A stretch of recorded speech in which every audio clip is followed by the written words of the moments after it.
जी अस्सलाम वालेकुम। C56 आज के लेक्चर आगाज़ करते हैं, लेक्चर नंबर 20। और आज के लेक्चर में हम फर्दर प्रैक्टिस करेंगे रिस्क असेसमेंट के क्वेश्चंस की।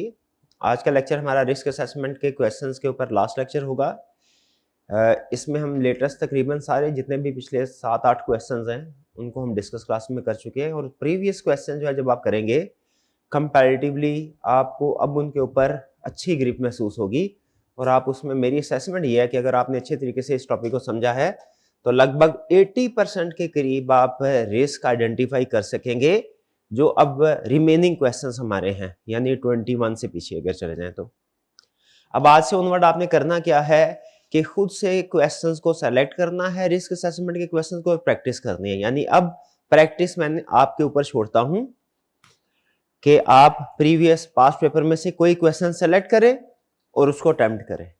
मेरी रिकमेंडेशन है एक हफ्ते में कम से कम 2 केस स्टडी रिस्क असेसमेंट की जरूर कीजिएगा, ठीक है। और दोनों डिफरेंट डेट्स पे कीजिएगा, ठीक है। यानी एक केस स्टडी फॉर एग्जांपल एक दिन की और फिर 2-3 दिन छोड़ के दूसरी केस स्टडी की। प्रैक्टिस में कोशिश कीजिएगा जो टॉपिक आप कवर कर चुके होते हैं, ऐसा ना कीजिए कि एक वीकेंड के ऊपर आपने एक टॉपिक के केस स्टडी 5 केस स्टडी को रिवाइज करना है, क्वेश्चन को रिवाइज प्रैक्टिस करना है। ऐसा नहीं करना, बल्कि इससे ज्यादा बेहतर यह है कि हर वीकेंड पे आप 5-6 टॉपिक का एक एक क्वेश्चन करें, ठीक है। यानी ये जो मेरा आपको एक सजेशन है, वैसे तो आपकी अपनी रूटीन है जो चल रही है उसको फॉलो करना चाहिए कर, लेकिन सजेशन ये है कि एक सिटिंग में एक टॉपिक के 5 क्वेश्चंस करने से बेहतर है कि एक सिटिंग में 5 टॉपिक्स के एक एक क्वेश्चन किए जाए, ठीक है, ताकि वैरायटी आए। आप मल्टीटास्किंग और एक ही सिटिंग के अंदर मल्टीपल टॉपिक्स के बारे में सोचना शुरू करें। एग्जाम में यही चीज चाहिए होती है। क्वेश्चन अब हम जो आज प्रैक्टिस करने जा रहे हैं वो है हमारा लेटेस्ट क्वेश्चन समर 24 का।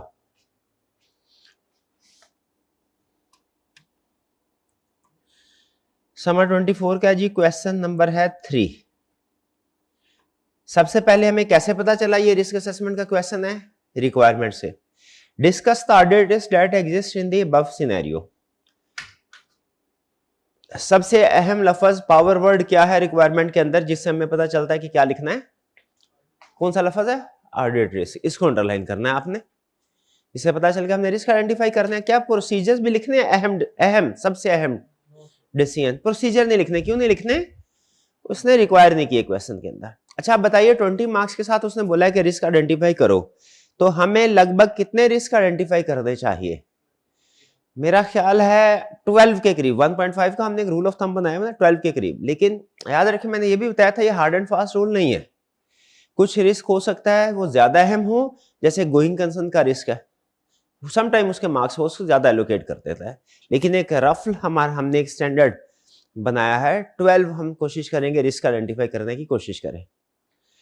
स्टार्ट करें जी। कितने स्टूडेंट ने इसको अटेम्प्ट किया है? घर में होम असाइनमेंट थी ना आपकी? Your firm is the auditor for Horizon Construction Limited HCL, a company listed on Pakistan Stock Exchange for the year ended 31st March 24। अल्फाज से अंदाजा लगाने की कोशिश करें क्या वो आपको ये इंफॉर्मेशन दे रहा है कि आपका इनिशियल ऑडिट है? नहीं, उसने ये नहीं कहा आप अपॉइंट हुए हैं, उसने कहा आप ऑडिटर हैं। तो हो सकता है लास्ट ईयर में भी ऑडिटर रहे हों। इस इंफॉर्मेशन से इंडिकेशन नहीं मिल रही कि ये आपका इनिशियल ऑडिट है। एग्री करते हैं? इसमें फिर ओपनिंग बैलेंस वाला रिस्क नहीं आएगा, तो इस लाइन में कोई रिस्क नहीं है। आगे चलते हैं। HCL specializes in property development, construction and the sale of residential and commercial units. अब डिफरेंट एक्टिविटीज है, आप जजमेंट अप्लाई कीजिए। क्या ये एक्टिविटीज आपको एक जैसी लगती हैं या कि ये एक्टिविटीज एक दूसरे से डिफरेंट है? डिफरेंट अगर आपकी जजमेंट है कि एक्टिविटीज डिफरेंट है तो फिर ये सेगमेंट रिपोर्टिंग की तरफ जाएगा। जैसे अगर कोई कंपनी डिफरेंट ज्योग्राफिकल एरियाज में ऑपरेट कर रही हो तो क्या ज्योग्राफिकल एरिया सेगमेंट के तौर पे क्लासिफाई करता है? अमूमी तौर पे बिल्कुल करता है। हर जो ज्योग्राफिकल एरिया है उसका अलग सेगमेंट रिपोर्ट करना होता है। उसी तरह अगर डिफरेंट एक्टिविटीज हो, जैसे आपको 3S की एग्जांपल बताई थी, सेल भी कर रही है कंपनी, गुड की भी, स्पेयर पार्ट्स की भी और सर्विस भी, रिपेयर सर्विसेज भी प्रोवाइड कर रही है, तो वो डिफरेंट सेगमेंट के तौर पर रिपोर्ट होते हैं। यहाँ पे डेवलपमेंट कर रहे हैं, कंस्ट्रक्ट कर रहे हैं। डेवलपमेंट और कंस्ट्रक्शन लगभग एक ही मीनिंग होता है।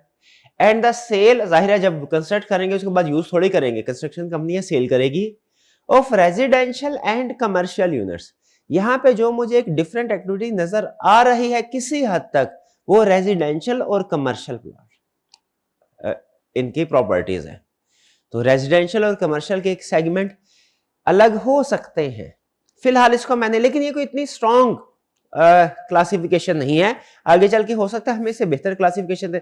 अगर तो कोई क्लियर क्लासिफिकेशन दे दी सेगमेंटेशन की तो फिर हम उसकी तरफ जाएंगे, वरना इसमें भी रिस्क आइडेंटिफाई हम कर लेंगे कि सेगमेंट रिपोर्टिंग हो सकती है। इसकी क्लासिफिकेशन की बेसिस क्या होगी, रेजिडेंशियल सेगमेंट अलग, कमर्शियल यूनिट्स अलग। During the planning meeting with management you have been provided with the following financial information. अब ये फाइनेंशियल इंफॉर्मेशन उसने प्रोवाइड की है। प्रोजेक्ट वाइज रेवेन्यू, नीचे उसने प्रोजेक्ट्स बताए हैं, सी ब्रिज टावर्स कराची है, मुल्तान है, लाहौर है, अदर प्रोजेक्ट्स है, और ये नीचे नोट्स दिए हुए हैं। क्या आपको कुछ इंफॉर्मेशन मिल रही है इसका एनालिसिस करने से? क्या? हाँ, ये जो 3 प्रोजेक्ट है वो इस साल स्टार्ट हुए हैं और जो अदर प्रोजेक्ट्स थे वो लास्ट ईयर में थे।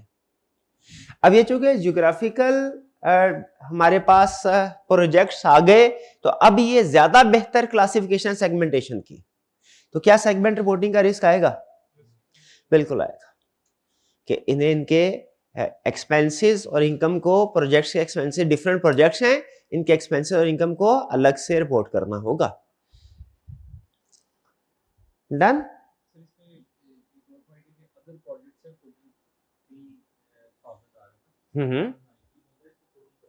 40% बिल्कुल मतलब ठीक।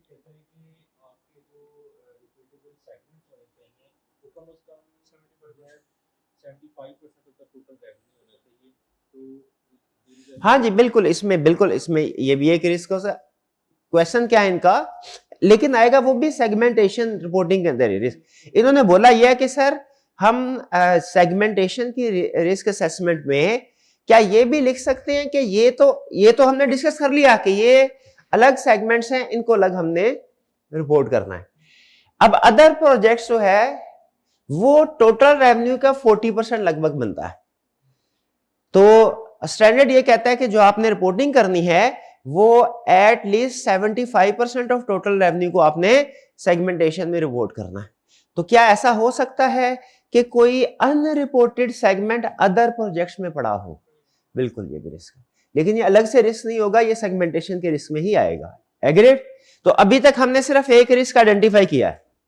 ओके, प्रॉब्लम नहीं है। अमूमी तौर पे मैंने ये देखा है कि क्वेश्चन में होता क्या, जो इश्यूज आपने आइडेंटिफाई करने होते हैं जज़ाकल्लाह, शुरू में कम होते हैं, यानी समझ लीजिए कि फर्स्ट 50% में तो आपको 25% मटेरियल मिलेगा आधे क्वेश्चन में सिर्फ, और जो सेकेंड हाफ होगा क्वेश्चन का उसमें आपको ज्यादातर मटेरियल मिलेगा जो आपने सोल्यूशन में यूज करना होता है। यानी जो आपके सोल्यूशन का लगभग रफ एस्टिमेट है 75% के करीब रिस्क होंगे या इश्यूज होंगे, वो आपको सेकंड पार्ट ऑफ क्वेश्चन में, सेकंड हाफ में मिलेंगे।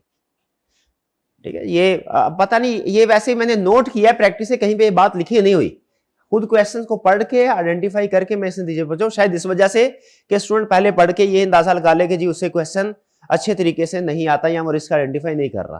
तो याद रखिए, लाजमी नहीं है कि आधा क्वेश्चन जब आप पढ़े तो आधा सोल्यूशन भी आपका तैयार हो जाए, ये लाजमी नहीं है। हो सकता है आपको ज्यादातर मटेरियल कहां मिले? सेकंड हाफ में। ठीक है, अच्छा ये चीज तो मैंने किसी हद तक इसको ऑब्जर्व किया हुआ है। एक और चीज है जिसको ऑब्जर्व नहीं किया, मिथ है, कुछ स्टूडेंट इसके ऊपर बिलीव करते हैं लेकिन मैं इसके ऊपर इतना स्ट्रांग बिलीव नहीं करता। वो ये कि अमूमी तौर पे जो एंड वाले क्वेश्चन होते हैं वो इजी होते हैं और जो शुरू वाले क्वेश्चन होते हैं वो डिफिकल्ट होते हैं, स्टूडेंट को थोड़ा शॉक देने के लिए।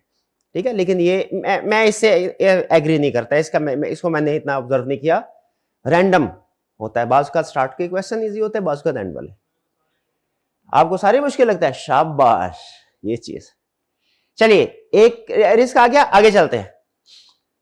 फाइनेंशियल चार्जेस लास्ट ईयर में 200, इस साल 350 इंक्रीज हो गया। शायद लोन लिया होगा, लेकिन क्या लोन लेने में कोई रिस्क है? लोन लेने में रिस्क है। जहां कहीं क्वेश्चन के अंदर सिर्फ एक, देखिए मैंने आपको बताया था कुछ एरियाज ऐसे होते हैं जिनमें बाय नेचर रिस्क है, अगर कुछ मजीद इंफॉर्मेशन कुछ भी प्रोवाइड ना करे फिर भी रिस्क आइडेंटिफाई हो जाए। एग्जांपल दीजिए कौन कौन से थे? डेवलपमेंट का इंटेंजिबल एसेट्स थे, रीवैल्यूएशन, इंपेयरमेंट, डेफर्ड टैक्स, शाबाश। उसमें एक एग्जांपल बैंक लोन की भी है। अगर क्लाइंट ने बैंक से लोन लिया हो या लेने के लिए निगोशिएशन कर रहा हो, रिस्क होता है कि अगर लोन ऑलरेडी लिया हुआ है उसमें रिस्क है कि डेट कॉवेनेंट, जो डेट कंडीशंस होती है, टर्म एंड कंडीशन, उनकी कंप्लायंस हो सकता है कि ना हो रही हो, वायलेशन हो, जिसकी वजह से उसको रोल ओवर करने में प्रॉब्लम आए। और उसकी टर्म एंड कंडीशन अमूमी तौर पे चूंकि फाइनेंशियल होती है, जैसे अगर आप लोन एग्रीमेंट पढ़े ना, अगर प्रैक्टिकली कभी मौका मिले ना, तो ये लोन एग्रीमेंट जो बैंक के साथ होता है जरूर पढ़िएगा, ठीक है। इससे आपको अंदाजा होगा कि जिस बंदे ने पैसे देने होते हैं ना, वो अपने आप को किस किस तरीके से कैसे सिक्योर करता है।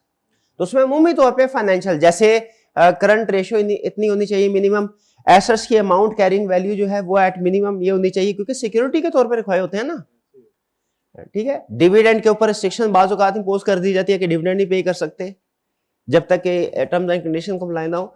तो चूंकि बैंक लोन एग्रीमेंट के अंदर बहुत से टर्म्स एंड कंडीशन फाइनेंस से रिलेट करती है, तो ये बाय डिफॉल्ट रिस्क आ जाता है कि उन लोन की टर्म्स एंड कंडीशन को मीट करने के लिए फाइनेंशियल स्टेटमेंट्स में मिस एप्रोप्रिएशन की गई हो, ये फ्रॉडलेंट फाइनेंशियल रिपोर्टिंग की गई होगी, ठीक है। तो बैंक लोन में बाय डिफॉल्ट रिस्क है। एक और रिस्क भी है बैंक, क्या कि आपने जो इंटरेस्ट की कैलकुलेशन या लोन का आउटस्टैंडिंग बैलेंस है उसकी क्लासिफिकेशन में हो सकता है गलती हो गई हो। ये दो रिस्क होते हैं, ये एक रिस्क ऑफ एरर, एक रिस्क ऑफ फ्रॉड, दोनों है बैंक लोन के केस में। रिस्क ऑफ एरर क्या है? इंटरेस्ट की कैलकुलेशन अकाउंटिंग ठीक नहीं की, या लोन की क्लासिफिकेशन करंट और नॉन करंट पोर्शन में सही नहीं की, ये तो हो गया छोटा रिस्क। बड़ा रिस्क क्या है कि मैनेजमेंट ने ओवरस्टेट किया होगा फाइनेंशियल्स को ताकि लोन एग्रीमेंट की रिक्वायरमेंट मीट हो जाए। क्लियर नहीं है, लेकिन फाइनेंशियल चार्जेस है तो मुझे अंदाजा ये इंटरेस्ट होगा, और इंटरेस्ट है तो उसका मतलब है लोन भी होगा। दूसरा रिस्क भी आ गया हमारे पास, अगर आगे चल के उसने लोन का जिक्र किया हुआ तो मेरी बात कंफर्म हो जाएगी, हम उस इंफॉर्मेशन को भी यूज कर लेंगे। एग्रीड? दो रिस्क हो गए। पहला रिस्क कौन सा? सेगमेंट रिपोर्टिंग का। दूसरा रिस्क कौन सा? बैंक लोन का। आगे चलते, अच्छा इसके प्रोसीजर तो पता है। सेगमेंट रिपोर्टिंग में क्या करेंगे?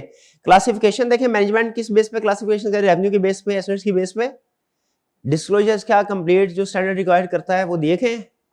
लोन के केस में क्या करेंगे? सबसे अहम प्रोसीजर, लोन एग्रीमेंट स्टडी करेंगे, रिकैलकुलेशन करेंगे, इंटरेस्ट की उसकी काउंटिंग देखेंगे, इंटरेस्ट किधर, इंटरेस्ट की एंट्री क्या पास होनी चाहिए, इंटरेस्ट पेबल, एक्सपेंस डेबिट, गलत। ये डिपेंड करता है, अगर बोरोइंग कॉस्ट हुई कैपिटलाइज करनी है फिर तो ये एंट्री नहीं होगी ना। यही रिस्क है कि हो सा, हाँ बिल्कुल ठीक है, नॉर्मल हालात में आपकी एंट्री ठीक है, वो मैं नहीं, लेकिन आपको एक एडिशनल इनसाइट पॉइंट दे रहा हूं कि अगर बोरोइंग कॉस्ट हुई तो उसमें इसका मतलब है पे रिस्क होगा कि क्लाइंट ने उसकी कैपिटलाइजेशन गलत की होगी। लेकिन अभी हम उसकी तरफ नहीं जा रहे, फिलहाल सिर्फ दो रिस्क आगे। प्रॉफिट बिफोर टैक्सेस में आपको पता है हम रिस्क असेसमेंट नहीं करते, सिर्फ उस सूरत में प्रॉफिट रिस्क असेसमेंट करते हैं अगर प्रॉफिट की बजाय लॉस हो। प्रॉफिट और प्रॉफिट चूंकि एक अलग से एरिया नहीं है, ये तो फिगर्स का टोटल हो रहा है, इनकम एक्सपेंस का नेट है, इसमें रिस्क असेसमेंट नहीं होती। लेकिन सिर्फ एक सिचुएशन में होगी कि इसमें लॉस, क्या रिस्क होगा लॉस के सूरत में?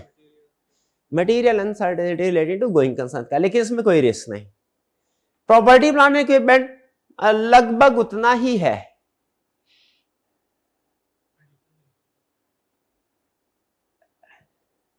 लेकिन एक चीज नहीं मुझे समझ आ रही, प्रॉपर्टी प्लांट इक्विपमेंट में इंक्रीज नहीं हो रहा। अभी आपने रीजन बतानी है, नहीं हो रहा ना। तो ये ऊपर जो नए ये क्या ये कैपिटल यहां पे शो नहीं होने चाहिए थे? ये जो प्रोजेक्ट स्टार्ट किए हैं, ये जो टावर है, ये बिल्डिंग, ये क्या प्रॉपर्टी नहीं होगी? ये प्रॉपर्टी नहीं, ये क्या होगी? शाबाश, ये इन्वेंट्री होगी। ये जो रेवेन्यू है बेसिकली इन्हीं प्रोजेक्ट को सेल करने से, इनमें जो डिफरेंट अपार्टमेंट्स बनाए होंगे, शॉप्स बनाई होंगी, उनका होगा रेवेन्यू। तो ये असल में प्रॉपर्टी प्लांट इक्विपमेंट नहीं बल्कि किधर होगा? इन्वेंट्री में। चलिए आगे चलते हैं। अच्छा, गोल्ड का रिस्क हमने डिस्कस कर लिया हुआ है, वो दोबारा डिस्कस नहीं कर रहा, किया हुआ ना डिस्कस। तो आपको पता होगा कि ये जो गोल्ड है ये इन्वेस्टमेंट में आएगा, है ना, IAS 40 अप्लाई होगा इसके ऊपर, ऐसा है? नहीं, ऐसा नहीं है। क्यों नहीं है ऐसा? उसमें तो लैंड एंड बिल्डिंग, शाबाश। अच्छा, याद आ गया। ये फिर इसका मतलब है इसके ऊपर IAS 40 अप्लाई नहीं होगा, इसके ऊपर IFRS 9 अप्लाई होगा, IAS 32 अप्लाई होगा। ये फाइनेंशियल इन्वेस्टमेंट या तो होती है प्रॉपर्टी प्लांट इक्विपमेंट में, ये प्रॉपर्टी में, या इन्वेस्टमेंट होती है शेयर्स वगैरह में, डिबेंचर्स में, ऐसा ही है ना, उसमें भी इन्वेस्टमेंट होती है ना। तो उसके ऊपर कौन सा स्टैंडर्ड अप्लाई होगा? IFRS 9। तो इसके ये इन्वेस्टमेंट है ना, अब ये इन्वेस्टमेंट IAS 40 वाली नहीं है, तो फिर इसका मतलब है ये IFRS 9 वाली इन्वेस्टमेंट होगी। क्या IFRS 9 अप्लाई होना चाहिए इसके ऊपर? वो भी नहीं होना। क्यों? क्योंकि उसमें कॉन्ट्रैक्ट होता है। ठीक है, इसमें कोई कॉन्ट्रैक्ट, कोई इंस्ट्रूमेंट नहीं है। इसका मतलब है ना तो ये IAS 40 अप्लाई होगा इन्वेस्टमेंट, ना इसके ऊपर IFRS 9 अप्लाई होगा। अच्छा, फिर इसका मतलब है IAS 2 अप्लाई होगा, इन्वेंट्री, क्योंकि अल्टीमेटली गोल्ड को सेल करना होगा ना, वो भी अप्लाई नहीं होगा। क्यों नहीं अप्लाई होगा? पर्पस थोड़ी है ये, इसका इन्वेस्टमेंट के लिए रखा, रूटीन का बिजनेस तो नहीं है ना। ठीक है, तो फिर इसके ऊपर अल्टीमेटली इसको बताया था अलग से स्टैंडर्ड नहीं है, तो फिर बाकी कौन सा रह जाता है बैलेंसिंग फिगर के तौर पर? Standard IAS 16। अब उसमें भी अगेन कंपनी की पॉलिसी देखी जाए, बनाएंगे ये कि हमने इसे कॉस्ट पे रखना है या कि फेयर वैल्यू पे। और हमने फिर डिस्कशन के बाद ये एग्री किया था कि फेयर वैल्यू पे रखें तो बेहतर है। ये रिस्क क्लियर हो गया। अब हमारे पास कितने रिस्क हो गए? सेगमेंट रिपोर्टिंग का हो गया रिस्क, फिर इसके अलावा बैंक लोन का हो गया रिस्क, तीसरा हमारे पास हो गया इन्वेस्टमेंट का, गोल्ड। 3 रिस्क आइडेंटिफाई हो गए जी। अभी तक आगे चलते हैं। Notes to the financial statements. Note 1, Sea Breeze Towers, Karachi. This project involves construction of a high-rise residential building adjacent to the coastline in Karachi. Launched in April 23. It initially attracted.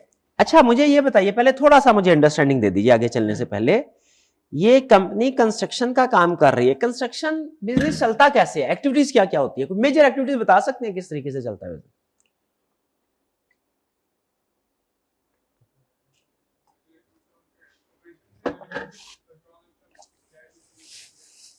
Operation से related तो बहुत बड़ा plaza होता है, जैसे Sadiq trade centre, ठीक है, जैसे यहाँ पे हफीज सेंटर है, 6, 7, 8 फ्लोर होंगे।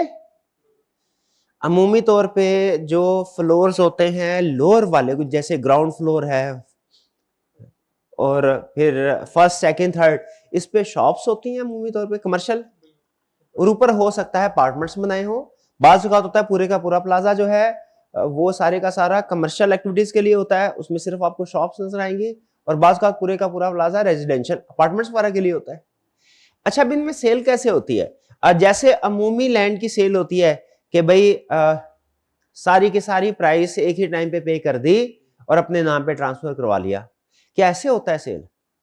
या इसमें डिफरेंट पेमेंट प्लान दिए जाते हैं, डिफरेंट पेमेंट प्लान दिए जाते हैं। और आपने अगर ऑब्जर्व किया हो तो बाज़ औक़ात ऐसा भी होता है कि अभी प्लाजा अनाउंस होता है, प्रोजेक्ट अनाउंस होता है और उसमें पैसों की कलेक्शन शुरू कर देते हैं, एडवांस वगैरह, और बहुत से फ्रॉड भी इस वजह से होते हैं कि वो पैसे लेके निकल जाते हैं पार्टीज।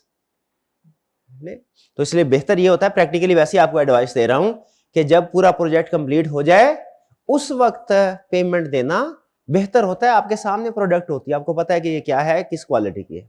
बहरहाल, तो कंस्ट्रक्शन बिजनेस में बड़ी प्रॉब्लम क्या होती है एज अकाउंटेंट हमारे लिए, कि जो पेमेंट होगी वो सारी की सारी एक टाइम में नहीं आएगी। कभी 3 साल का पेमेंट प्लान होगा, कभी 5 साल का पेमेंट प्लान होगा, कभी 7 साल का होगा, और स्टार्ट में कुछ डाउन पेमेंट भी होती है, ऐसा ही है। इसीलिए जब कभी याद रखिए इंस्टॉलमेंट का बिजनेस हो, केस स्टडी के अंदर लफ्ज आ जाए इंस्टॉलमेंट, तो आपका रिस्क क्या राइज होगा? रेवेन्यू का फौरी तौर पे IFRS 15 की तरफ चले जाना है।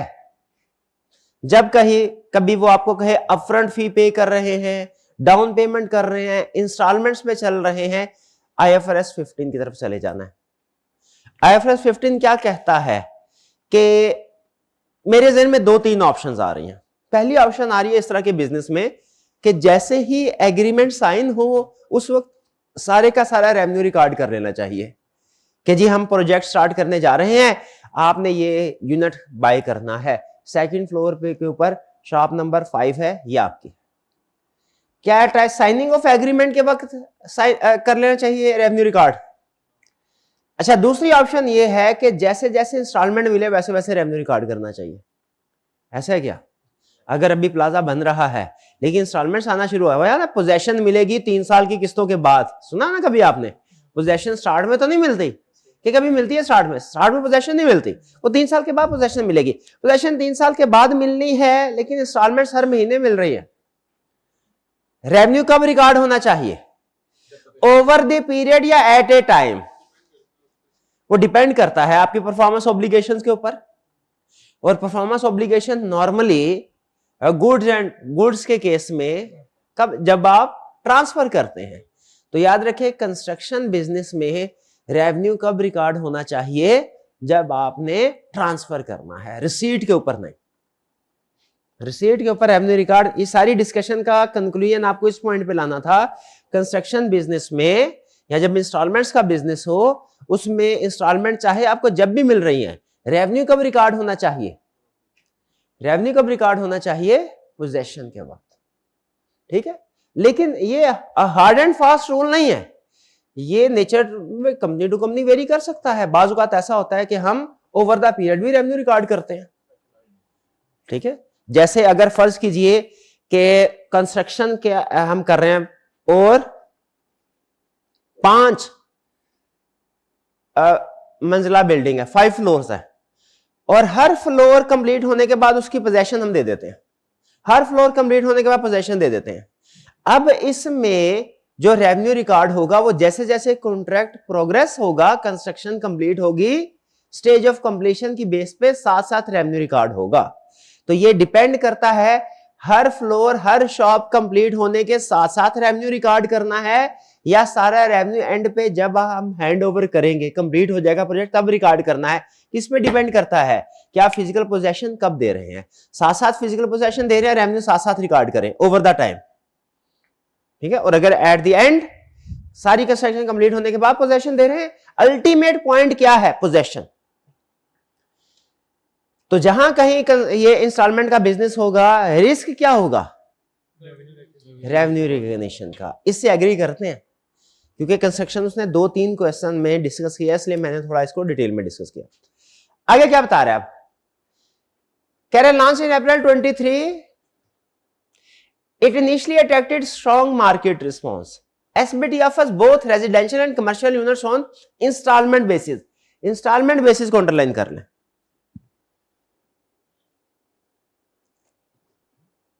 Committed to a 5-year possession timeline. इसका मतलब है पोजेशन मिलेगी 5 साल के बाद। Under the payment plan, buyers must pay 20% upfront deposit with the remaining 80% spread across quarterly installments. जी, अब बड़ा रिस्क क्या है कि इसने जो 20% अपफ्रंट है ना, ये इसको रेवेन्यू के तौर पे रिकॉर्ड कर लिया होगा, और जैसे जैसे क्वार्टरली इंस्टॉलमेंट्स मिल रही हैं वैसे वैसे इसको रेवेन्यू के तौर पे रिकॉर्ड कर रहा होगा।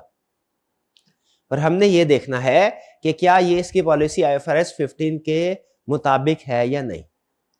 और जनरल रूल क्या है कंस्ट्रक्शन बिजनेस का, इंस्टॉलमेंट्स का, कि पोजेशन जब हो तब ही रेवेन्यू रिकॉर्ड होना चाहिए। डन जी। अच्छा, अब ये देखने के लिए कि पोजेशन कब दी जा रही है, एक्चुअली रेवेन्यू कब रिकॉर्ड होना चाहिए। ज्यादा चांस यही है पोजेशन पे हो, मतलब जब सारा प्रोजेक्ट कंप्लीट हो जाए रेवेन्यू तब रिकॉर्ड होना चाहिए। लेकिन एक्चुअली क्या पोजेशन कब दी जा रही है? साथ साथ दी जा रही है, जैसे जैसे प्रोजेक्ट कंप्लीट हो रहा है, शॉप्स के यूनिट्स कंप्लीट हो रही है साथ साथ, या कि सभी एक ही पॉइंट ऑफ टाइम पे सबको पोजेशन दी जाएगी। ये हमें इंडिविजुअल कॉन्ट्रैक्ट्स पढ़ के पता चलेगा। जिन जिन लोगों को सेल कर रहे हैं उनके साथ जो एग्रीमेंट कर रहे हैं उसमें पोजेशन कब देने का वादा किया गया। सबके लिए डिफरेंट रेट्स हैं। ठीक है, मुझे उन्होंने कहा जी सर आपको मई 2027 में मिलेगा, इनको कहा अगस्त 2027 में मिलेगा, या सबको कहा दिसंबर 2027 में मिलेगा। कैसे पता चलेगा ये? और ये इंफॉर्मेशन क्यों जरूरी है हमारे लिए? हाँ, रिकॉग्निशन ऑफ रेवेन्यू के लिए। चलिए ये हमारा एक और रिस्क, टोटल कितने रिस्क हो गए? 4 रिस्क हो गए। रिस्क साथ साथ लिख रहे हैं ना।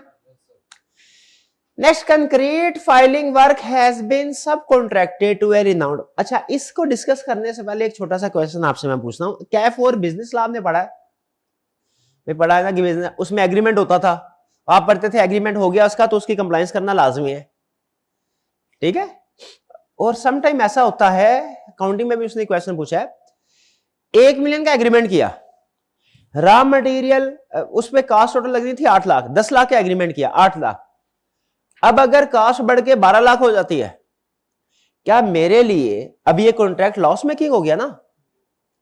मैं कहता हूं मैं नहीं करना कॉन्ट्रैक्ट पूरा, क्या कह सकता हूं? नहीं, कॉन्ट्रैक्ट ऐड कहता है कॉन्ट्रैक्ट पूरा करना जरूरी है, लॉस है फिर भी कॉन्ट्रैक्ट पूरा करें, नहीं करेंगे तो जो डैमेजेस होंगे ना वो आपको पे करना पड़ेंगे। डैमेजेस क्या होंगे वो भी कॉन्ट्रैक्ट में उसके बारे में लिखा होता है। क्या मैं भाग सकता हूं कॉन्ट्रैक्ट से अगर कॉस्ट बढ़ जाए? नहीं, भाग नहीं सकता, मुझे इस कॉन्ट्रैक्ट को पूरा करना है। अगर यहीं पे क्वेश्चन खत्म हो जाए तो हम लिखेंगे कि ये नॉन कैंसिलेबल, अगर तो कैंसिल हो सकता है तो कैंसिल करके भाग जाए। अगर नॉन कैंसिलेबल कॉन्ट्रैक्ट है तो लॉस मेकिंग कॉन्ट्रैक्ट में क्या करना है? हाँ जी, प्रोविजन रिकॉर्ड करनी पड़ेगी लॉस की या पेनल्टी। यहां तक ठीक है। अच्छा, अब ये अलग केस में उसने पूछा था, आगे चलते हैं। लेकिन मेरे पास एक और ऑप्शन भी है। वो ऑप्शन क्या है? वो ऑप्शन ये है कि जिस पार्टी के साथ मैंने एग्रीमेंट किया है ना कि 1 मिलियन में कोई चीज उसको सप्लाई करूंगा, मैं उसके पास जाऊं, कहूं सर कॉन्ट्रैक्ट को रिवाइज कर दीजिए, अब हालात देखें क्या है, रेट बढ़ गया है, बराए मेहरबानी अब आप इस कॉन्ट्रैक्ट की प्राइस 1 मिलियन से बढ़ा के 1.3 मिलियन कर दीजिए। क्या उस पार्टी के ऊपर लाजमी है कि मेरी रिक्वेस्ट को एक्सेप्ट करेंगे? लाजमी नहीं है, हो सकता है करें, हो सकता है ना करें। अगर एक्सेप्ट करते हैं तो फिर तो ठीक है, ठीक है। फिर क्या होगा? फिर मैं अपना रिसीवेबल, अपना रेवेन्यू उस लिहाज से चेंज कर लूंगा। लेकिन अगर वो इसको एक्सेप्ट नहीं करते तो फिर मुझे प्रोविजन रिकॉर्ड करनी पड़ेगी। एग्रीड? ओके। अब देखिए यहां पे क्या हुआ है, concrete filing work has been subcontracted to a renowned firm. Concrete filling work, concrete को फिल करने वाला जो काम था वो हमने एक सब कॉन्ट्रैक्टर को दे दिया, भैया ये तुम काम करो। Which submits regularly in time invoices based on progress milestone, जो कि रेगुलरली इनवॉइसेस हमें सबमिट करवाता है। Due to rising material costs, the subcontractor has submitted price escalation claims amounting to rupees 300 million, which HCL is yet to accept. Price बढ़ गई, उसने कहा sir 300 million मजीद हमें प्राइस आप कॉन्ट्रैक्ट की बढ़ा दीजिए, अब इस रेट में काम नहीं होगा, 300 मिलियन मजीद दीजिए। क्या HCL के ऊपर लाजमी है इसे एक्सेप्ट करे? बताइए क्या लाजमी है?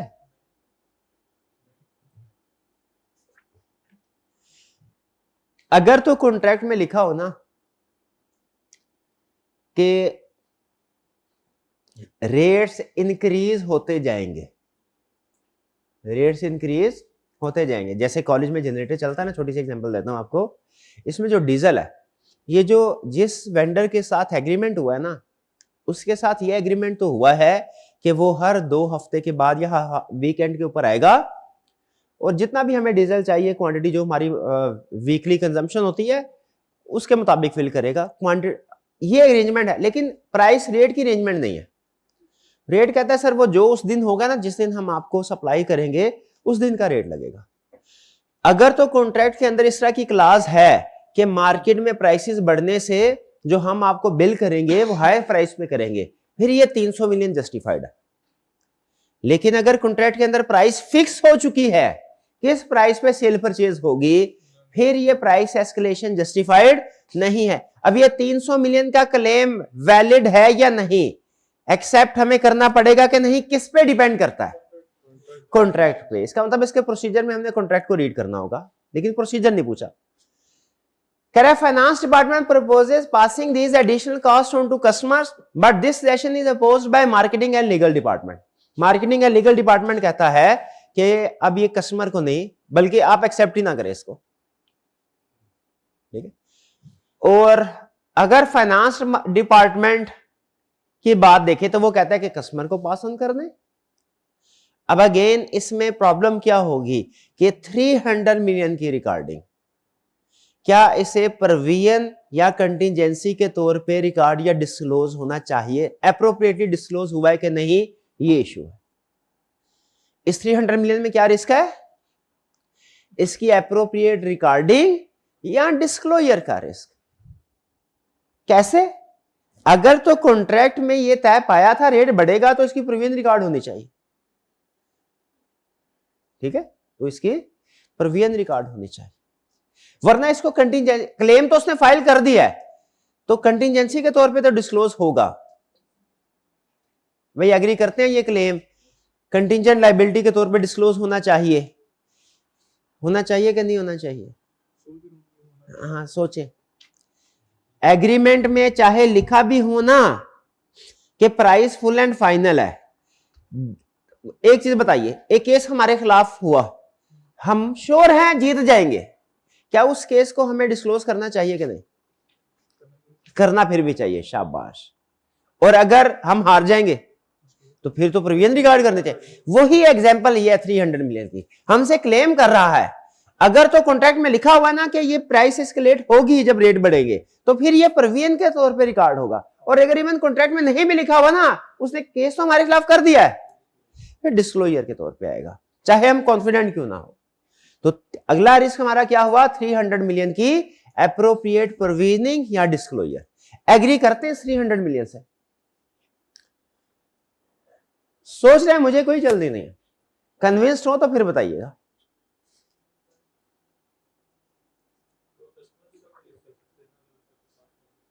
अच्छा, कस्टमर वाला एंगल अलग है, मैं तो भी सप्लायर के साथ अपने, जो हमने जिस सप्लायर के साथ एग्रीमेंट किया था उसके साथ डील कर रहा हूं,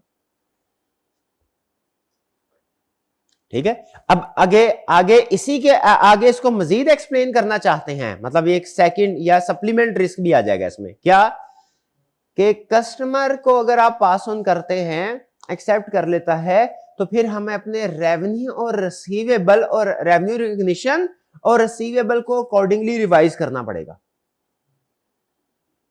जैसे सप्लायर की प्रोविजन रिकॉर्ड करनी पड़ेगी ना कि उसको इतनी अमाउंट एक्स्ट्रा पे करनी है, तो अगर हम एडिशनल कॉस्ट पास करने के काबिल हो जाते हैं कस्टमर को, तो फिर उसका इफेक्ट क्या होगा कि टोटल जो कस्टमर के साथ से प्राइस एग्री हुई थी वो बढ़ जाएगी, और जो प्राइस बढ़ गई कॉन्ट्रैक्ट की, उस लिहाज से जो हम कस्टमर के साथ रेवेन्यू रिकॉर्ड कर रहे हैं या रिसीवेबल रिकॉर्ड कर रहे हैं वो भी रिवाइज हो जाएगा।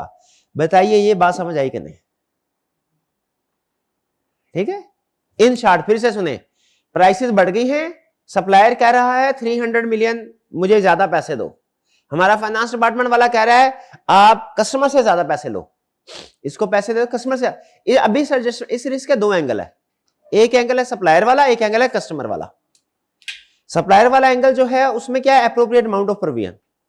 अगर तो हम कॉन्ट्रैक्चुअली लायबल हैं तो फिर हम अपना रेवेन्यू जो प्रोविजन है वो इंक्रीज कर देंगे, या एटलीस्ट डिस्क्लोजर इंक्लूड करेंगे फाइनेंशियल स्टेटमेंट्स में। और इसी तरह आप कस्टमर की तरफ आ जाए, अगर कस्टमर से हम प्राइस इंक्रीज करवाने के काबिल हो जाते हैं तो फिर क्या रिस्क होगा कि आपका रेवेन्यू और रिसीवेबल गलत है। क्यों? क्योंकि अब रेवेन्यू और रिसीवेबल रिवाइज होने चाहिए, हायर फिगर के मुताबिक कैलकुलेशन होनी चाहिए। ये बात समझ आती कि नहीं?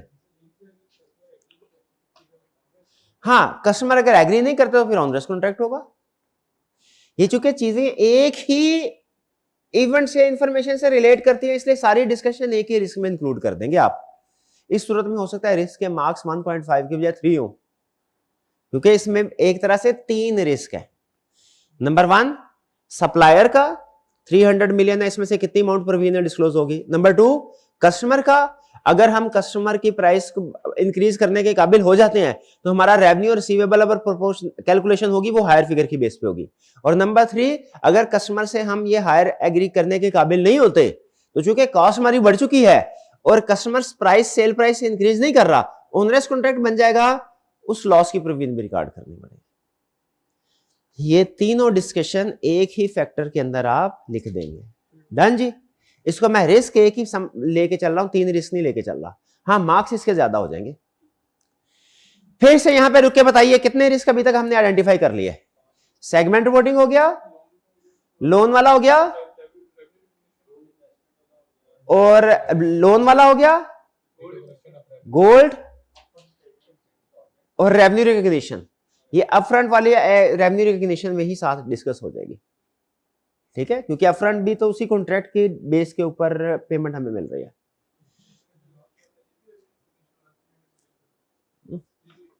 नहीं नहीं, ये 300 मिलियन वाला ये हमने रेवेन्यू रिकॉग्निशन में नहीं लेके जाना।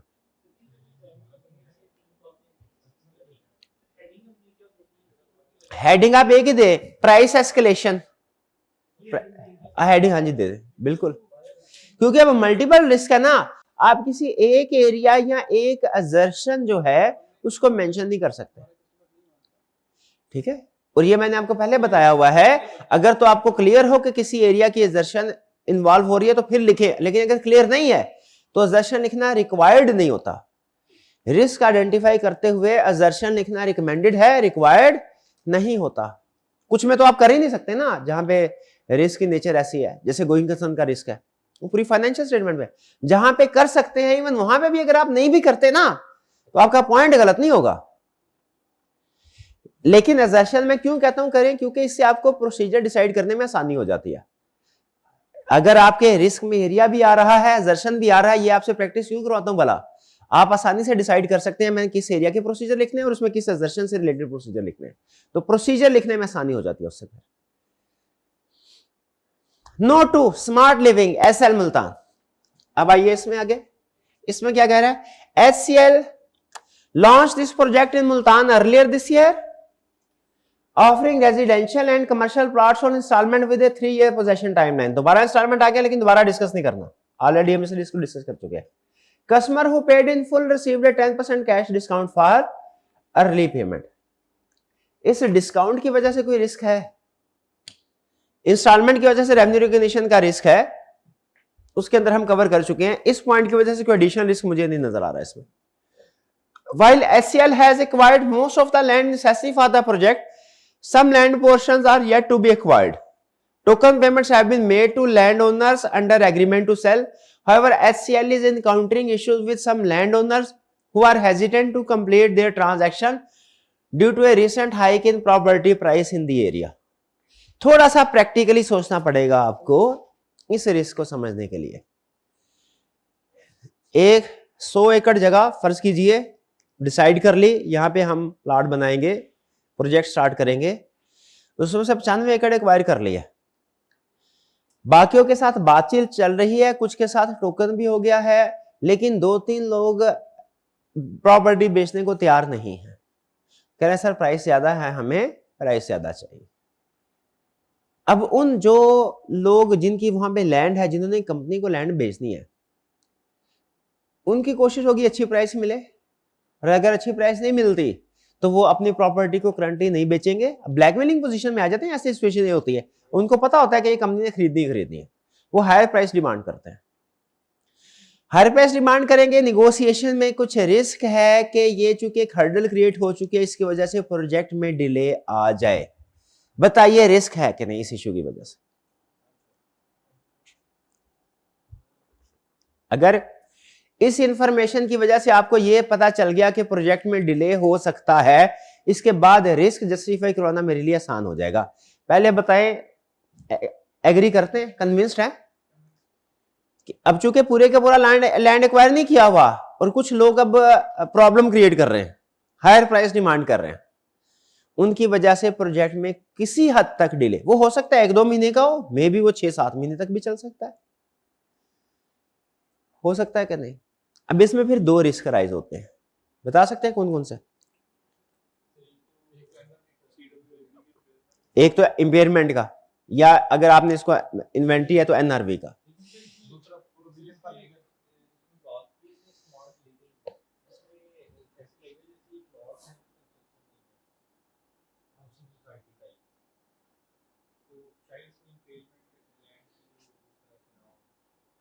इंपेयरमेंट लैंड, हाँ ये इनका पॉइंट अच्छा है, इन्होंने कहा सर वो तो प्लॉट है, ठीक है, लैंड है और इसकी इंपेयरमेंट का रिस्क नहीं होगा। हाँ जी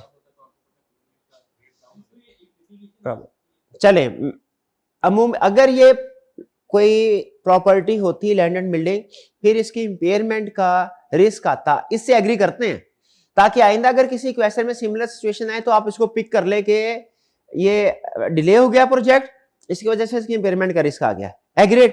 अब दूसरा रिस्क, क्या इस सस्पेंशन की वजह से कुछ कस्टमर जिन्होंने अपनी प्लाट की बुकिंग करवाई हुई है रिफंड ले लेंगे कि नहीं, क्योंकि कंप्लीशन डिले हो गई? रिफंड हो सकता है कि नहीं? बैच स्टार्ट कर क्या 10 तारीख को बैच स्टार्ट होगा, स्टूडेंट से एनरोलमेंट करवाई, बाद में पता चला टीचर की तबीयत खराब हो गई है, अब वो 10 के बजाय 25 को होगा। सारे स्टूडेंट वापस नहीं लेंगे रिफंड, कुछ ना कुछ तो लेंगे। तो उसी तरह जब कभी प्रोजेक्ट आपका डिले हो जाए कंस्ट्रक्शन कंपनी में, रिस्क क्या हुआ? रिफंड।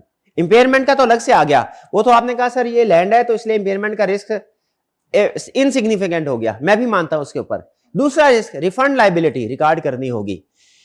ये रिस्क ज़हन कन्विंस्ड है कि नहीं राइज होता है? क्लियर?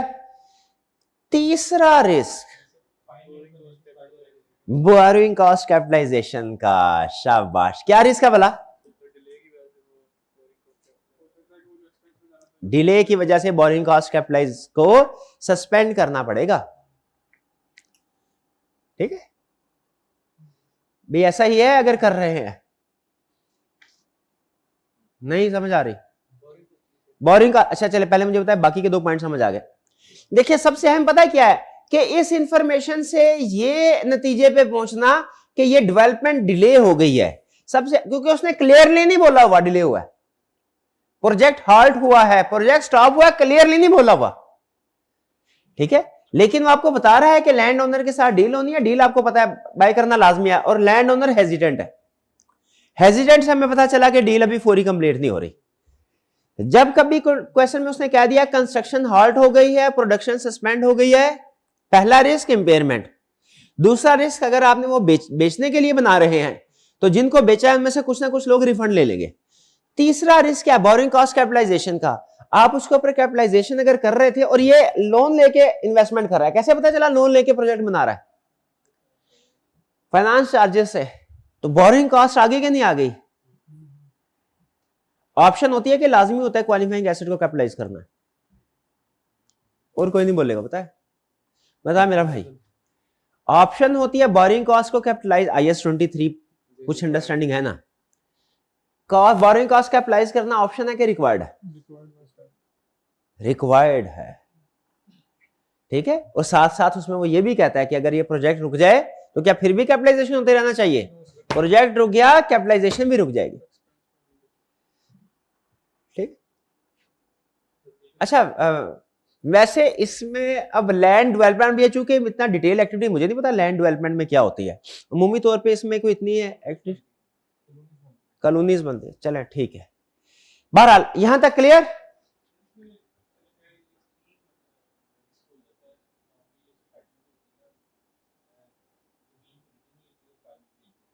हाँ, ये जमीन खरीदते हैं, थोड़ी डेवलपमेंट करते हैं, एज इट इज फाइल बेच देते हैं, तो इस पे ऐसी एक्टिविटीज अमूमी तौर पे नहीं, यहां तक इस एग्जांपल में नहीं हो रही जो कैपिटलाइज हो रही हो, यही कहना चाह रहे हैं?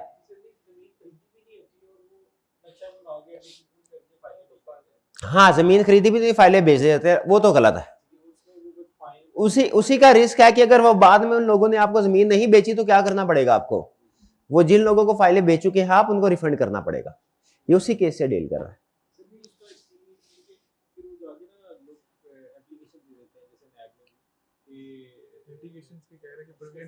हाँ, अच्छा, लिटिगेशन की प्रोविजन कह रहे हैं। चलें एंड पे देखते हैं, अगर इस तरह की कोई सिचुएशन राइज हुई कि वो अगर ये नहीं बेचते लैंड और कंपनी अपने जो कस्टमर्स को सप्लाई नहीं कर पाती, तो अमूमी तौर पे इसमें जो कस्टमर्स होते हैं ना वो इससे रिफंड लेंगे और कुछ डैमेजेस एक्स्ट्रा ले लेंगे। लेकिन कुछ अगर ये फ्रॉडुलेंट केस हो, फ्रॉडुलेंट केस वो ये नहीं होता कि फाइल बेच दी है, फ्रॉडुलेंट केस वो ये होता है कि एक प्लॉट की 2-2 3-3 फाइल बेच देते होते हैं, उस पर फिर वो नैब वगैरह पे जाते हैं। क्वेश्चन में वो मेंशन करेगा तो उस तरफ, हाँ क्वेश्चन में मेंशन करेगा। अभी हम सिर्फ रिफंड तक रहेंगे, अभी हम उस फ्रॉड की तरफ, फ्रॉडुलेंट एक्टिविटी की तरफ नहीं लेके जाएंगे इसको। ये हाँ, जिनको टोकन दे एग्रीमेंट किया हुआ है, देखिए इसमें दोनों तरह के लोग हैं। कुछ ऐसे लोग हैं जिनके साथ एग्रीमेंट हो चुका है, एग्रीमेंट टू सेल हो चुका, और कुछ ऐसे लोग हैं जिनके साथ अभी एग्रीमेंट भी नहीं हुआ हुआ, तो वो हेजिडेंट है।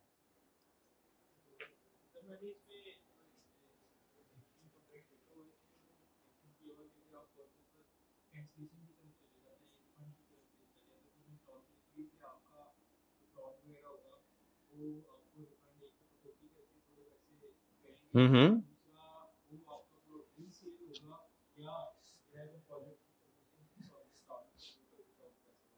हाँ, इन्होंने कहा है, एक प्रैक्टिकल इंसाइट दे दी, उन्होंने कहा सर मैंने कॉन्ट्रैक्ट पढ़ा इस तरह के केस, उसमें अमूमी तौर पे इस तरह लिखा होता है कॉन्ट्रैक्ट के अंदर कि अगर आप किसी वजह से रिफंड क्लेम करते हैं तो फिर आपको एक तो रिफंड दिया जाएगा डिडक्शन के बाद, और दूसरा जो टाइम होगा वो होगा कि आपका प्लाट जो आपने रिटर्न किया है वो आगे सेल होगा, फिर उसके पैसे आपको मिलेंगे। लेकिन ये उस सूरत में है जब कस्टमर खुद अपनी वजह से प्लाट को रिफंड करा, इसमें तो कंपनी का फॉल्ट है। नेक्स्ट चलते हैं जी, डिस्कशन कुछ ज्यादा हो रही है इसके ऊपर, चलें अच्छी बात है। Note 3, Oasis plaza OP Lahore. In 2022, HCL ventured into the shopping mall sector, diverging from its usual focus on selling land or constructed units. This new initiative involves the construction of a shopping mall in Lahore's Gulbarg district. The construction of OP was completed in October 23. हमारे इसी साल में है, हमारा year and क्या था 24, तो इसका मतलब हमारे साल में ही ये कंप्लीट हुआ है। And it is open for business in the same month. Due to HCL's inexperience in mall management, HCL formed a partnership with Canopy Limited, a well-known mall management company. Both HCL and CL share the management responsibilities along with the rental revenue and expenses for the project. दो risk इसमें rise हुए। पहला, अच्छा इसमें सबसे अहम लफ्ज कौन सा भला?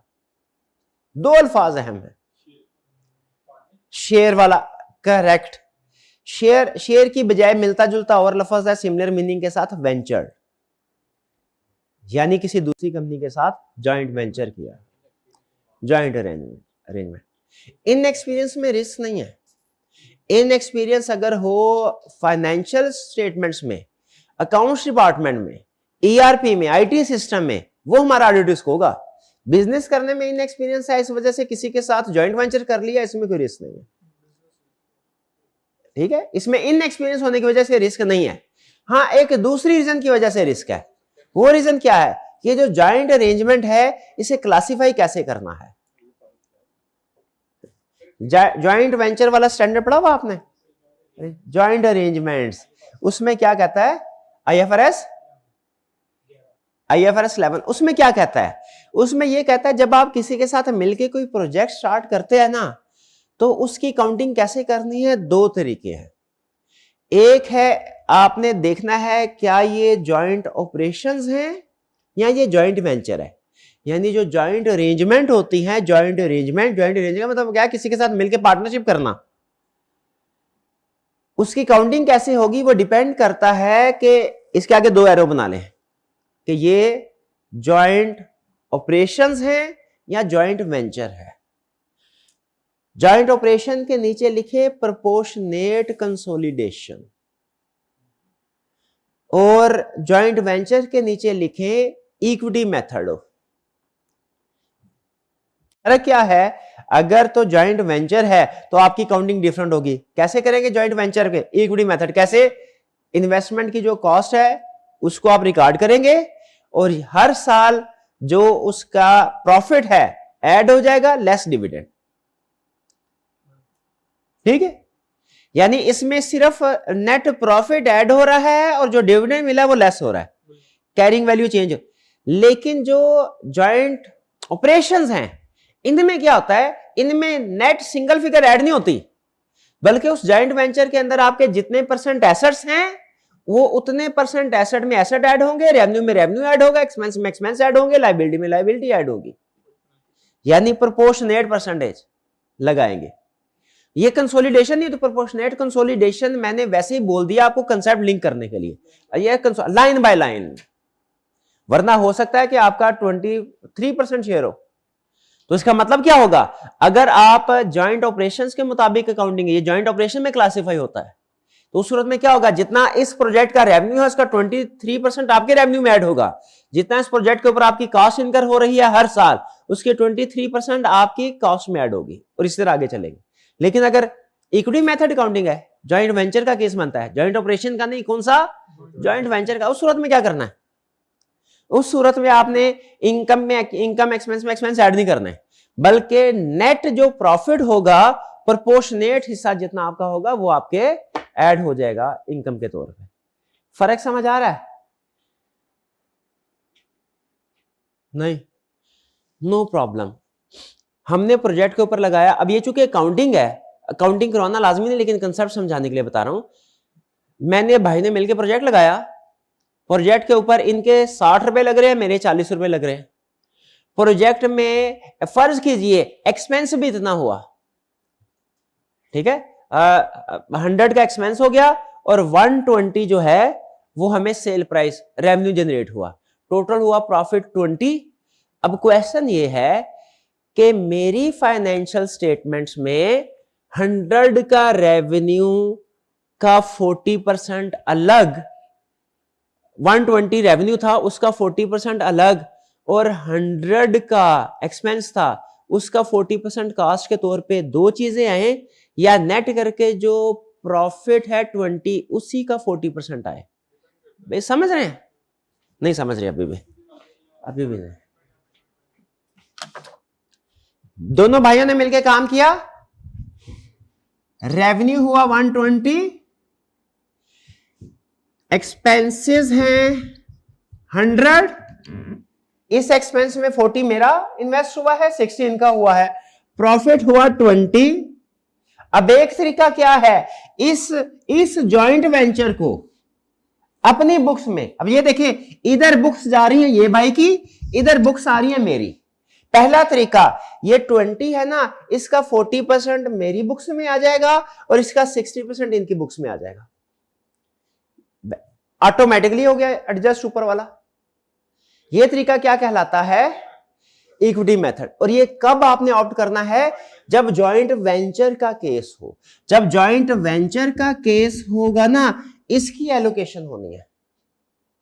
और अगर जॉइंट ऑपरेशन का केस है, फिर क्या होगा, फिर 120 का 40% मेरे पास आएगा, वो कितना होगा, 12 चौका 48, 48। एक्सपेंस का 40% मेरे एक्सपेंसेस में ऐड होगा, वो कितना होगा, 40। नेट रिजल्ट फिर भी वही आएगा 8, जो कि इसका 40% आता है 8। फर्क क्या है कि आपने नेट फिगर को अपने पास लेके गए हैं या हर लाइन आइटम को अपने पास लेके आए। समझ रहे हैं? ये तरीकाकार कंसोलिडेशन में होता है, ठीक है, इसलिए मैंने इसे प्रोपोर्शनेट कंसोलिडेशन का नाम दिया। अब क्वेश्चन यह है कि ये कैसे पता चलेगा कि है केस कौन सा, ये आपको कॉन्ट्रैक्ट एग्रीमेंट पढ़ के पता चलेगा। रिस्क ये है कि उसने गलत रिकॉर्ड किया होगा। देखिए दोनों तरह के रिस्क हो सकते हैं ना। आईएफआरएस 15 कहता है, ये भी हो सकता है कि रेवेन्यू एट, जैसे वो ये कहता है revenue at A point record करना हो, आप ओवर द पीरियड रिकॉर्ड कर दें। ये भी हो सकता है revenue over the period record करना था, एट ए पॉइंट रिकॉर्ड कर दें। अपफ्रंट फी वाला केस में क्या रिस्क होता है कि ओवर द पीरियड रिकॉर्ड करना है, आपने एट ए टाइम कर दिया रिसीट के वक्त। इंस्टॉलमेंट्स में क्या रिस्क होता है कि आपने एट ए टाइम रिकॉर्ड करना था, ओवर द पीरियड कर दिया, जैसे जैसे कैश रिसीव हो रहा है। तो रिस्क तो दोनों हो सकते हैं ना। कभी revenue at a time record करना होगा, रिस्क क्या होगा वहां पे, ओवर द पीरियड ना कर दें। कभी ओवर द पीरियड करना होगा रेवेन्यू रिकॉर्ड, रिस्क क्या होगा, एट ए टाइम। अब हमें पता कैसे चलेगा कि कैसे करना है, एग्रीमेंट पढ़ के। सिमिलरली यहां पे सिचुएशन है। अब ये जो भी दोनों के दरमियान में जॉइंट अरेंजमेंट का एग्रीमेंट हुआ है उसको पढ़ेंगे। डन जी, कुछ बात समझ आती है? तो इस अच्छा, एक रिस्क तो ये हो गया, ये जॉइंट वेंचर की वजह से, इसको अंडरलाइन कर लें वेंचर्ड। यहां पे उसने क्लियर इंडिकेशन दे दी थी, इशारा दे दिया था आपको। दूसरा इसमें जो अहम लफ्ज है वो रेंट है। रेंट से मेरा एक रिस्क रिकन्फर्म हो गया। कौन सा रिस्क, सेगमेंट रिपोर्टिंग का, कि पहले सिर्फ सेल करते थे, अब रेंटल काम भी कर रहे हैं। ठीक है जी।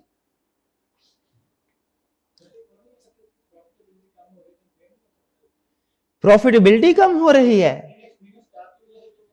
नहीं नहीं, इन एक्सपीरियंस स्टाफ की वजह से वो दूसरे लोगों को लेके आए हैं, ये जो कनोपी को लेके आए हैं, इस वजह से कि हमारे पास एक्सपीरियंस नहीं है।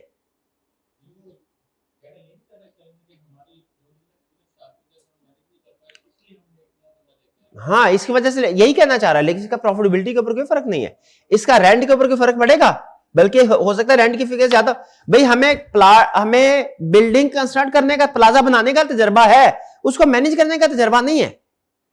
मैनेज करने के लिए हमने अलग बंदे को कह दिया, हमने कहा भाई बना देंगे, प्लाट खड़ा कर देंगे, हम 100 शॉप्स उसमें बना देंगे, अब उसको मंथली मैनेज तुमने करना है। आगे चलते हैं next. Other projects. In addition to above 3 projects, HCL has 2 more projects under construction. One is scheduled for completion next year, with the other has been currently halted. Halt, सबसे अहम लफ्ज इस पैराग्राफ में halted, प्रोजेक्ट रुक गया। The current अच्छा, project halt हो गया, इसका मतलब कौन कौन से रिस्क बताइए दोबारा। Number 1 impairment, number 2 refund, number 3 borrowing cost suspension. ये एग्री करते हैं? वो पहले हम डिस्कस कर चुके हैं, वो हमने दूसरे एंगल में डिस्कस कर लिया था, वो दूसरे वाले प्लॉट में। अगर एक ही रिस्क 2 डिफरेंट प्लॉट्स में है, हमने एग्जाम में उन्हें अलग अलग करना है या एक ही रिस्क के तौर पर आइडेंटिफाई, एक ही रिस्क के तौर पर। One is scheduled for completion. अच्छा, फिर इसके बाद क्या हुआ? The current finance totalling rupees 3000 million obtained at an average rate of 15% have been fully utilised. ये आ गया कि नहीं वो लोन? इसका मतलब बैंक लोन है, और बैंक लोन का रिस्क हम अलग से आइडेंटिफाई कर चुके हैं, दोबारा डिस्कस करने की जरूरत तो नहीं, फुली यूटिलाइज हो चुका है। HCL is seeking additional financing for the halted project, but efforts to secure funds have not yet been successful.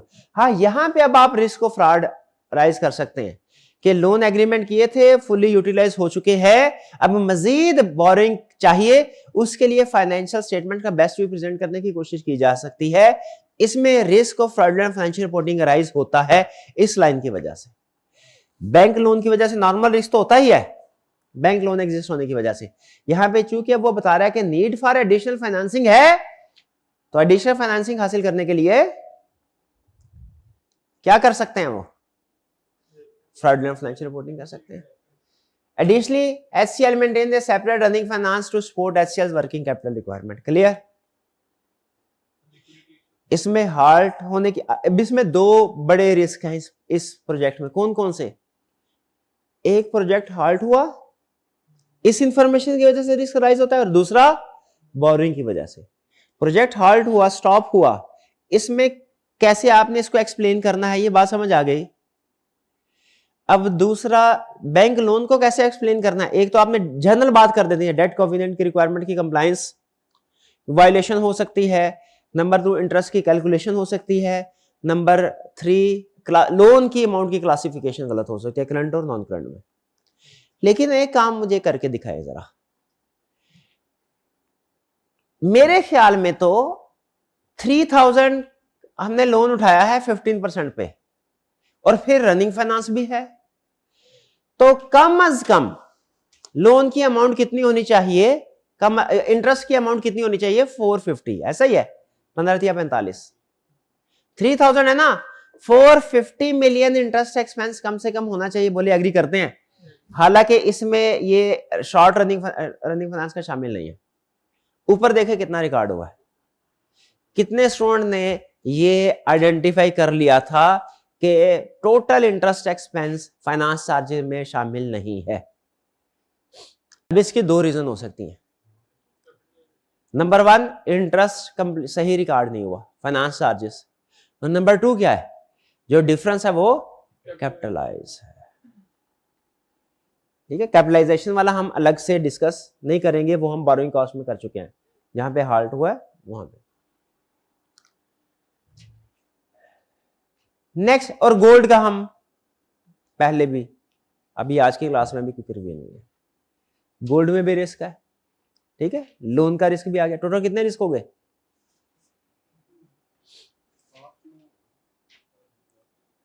Count नहीं किए, चले कोई 10-11 हो गए होंगे मेरा ख्याल है। 10-11, हाँ, लेकिन इसमें स्टिल 10-11 रिस्क के साथ भी चूंकि कम लग रहे हैं, लेकिन इसमें उसने मार्किंग स्कीम अगर आप देखें ना, कुछ रिस्क के मार्क्स ज्यादा दिए उसने।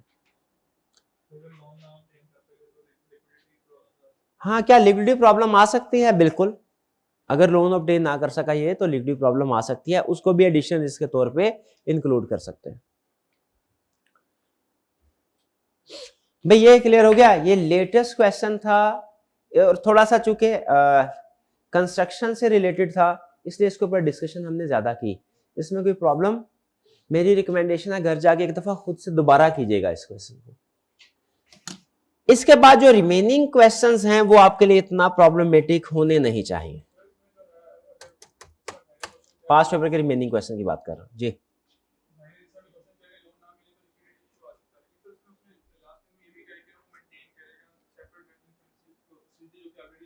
हाँ, वो ऑलरेडी चल रही है सेपरेट रनिंग फाइनेंस फैसिलिटी, लेकिन वो फुली यूटिलाइज हो चुकी है और आप रनिंग फाइनेंस फैसिलिटी से प्रोजेक्ट को फाइनेंस नहीं कर सकते। रनिंग फाइनेंस फैसिलिटी आपके जो वर्किंग कैपिटल को फाइनेंस करने के लिए होती है, कैपिटल एक्सपेंशन को फाइनेंस नहीं होती